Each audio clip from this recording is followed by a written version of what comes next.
Welcome to Anu Madhu Kothapalli channel. బాగున్నారా అందరూ?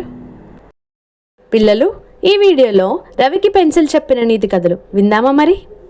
ఒకరోజు రవి అనే అతను సిన్సియర్గా హోంవర్క్ చేసుకుంటున్నాడు. అలా హోంవర్క్ చేస్తూ ఉండగా తన పెన్సిల్ నొక్కు విరిగిపోయింది. అది చూసి రవికి చాలా కోపం వచ్చింది. ఆ కోపంతో పెన్సిల్ని టేబుల్ మీదకి విసిరికొట్టాడు. ఇలా జరిగిందేంటని కోపంగా ఉన్నాడు.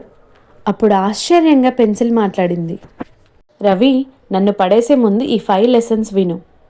అలా పెన్సిల్ చెప్పగానే రవి ఆశ్చర్యపోయాడు. పెన్సిల్ కూడా మాట్లాడుతుందా అని అడిగాడు. పెన్సిల్ నవ్వుతూ, ఫస్ట్ లెసన్, నువ్వు నీ జీవితంలో మంచి పనులు చేయాలన్నా, గొప్పగా ఎదగాలన్నా నీకొకరి సహాయం కావాలి, ఒకరి గైడెన్స్ నీకుండాలి. ఎలా అంటే పెన్సిల్ ఒకరి చేతిలో ఉంటేనే రాయగలదు. ఇక్కడ పెన్సిల్కి హ్యాండ్ సపోర్ట్. పెన్సిల్ని షార్ప్ చేస్తున్నప్పుడు అది పెయిన్ ఫీల్ అవుతుందేమో అనిపిస్తుంది. అలా షార్ప్ చేస్తేనే నీట్ హ్యాండ్ రైటింగ్ వస్తుంది.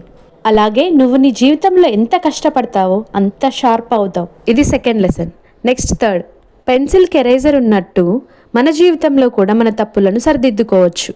మన గుడ్ బిహేవియర్ ద్వారా మన తప్పులను కరెక్ట్ చేయొచ్చు. ఫోర్త్ లెసన్, మనం బయటికి ఎలా కనిపిస్తున్నామన్నది కాదు, మన లోపల బిహేవియర్ ఏంటనేది ఇంపార్టెంట్. ఎలా అయితే పెన్సిల్ బయట వుడ్, లోపల గ్రాఫైట్ ఉంటుందో అలా ఈ గ్రాఫైట్ వల్లే అది రాయగలదు.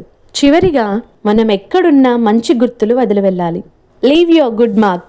ఎలా అయితే ఇలా పెన్సిల్తో నీట్ హ్యాండ్ రైటింగ్ రాస్తామో అలా.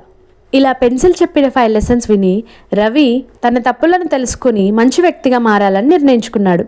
విన్నారు కదా పిల్లలు, పెన్సిల్ రవికి చెప్పిన నీతి కథలు. రవిలానే మీరు కూడా మీ తప్పులను తెలుసుకొని మీ జీవితంలో మంచి మంచి మెమరీస్ని సంపాదించండి. ఈ వీడియో మీ బెస్ట్ ఫ్రెండ్కి షేర్ చేయండి.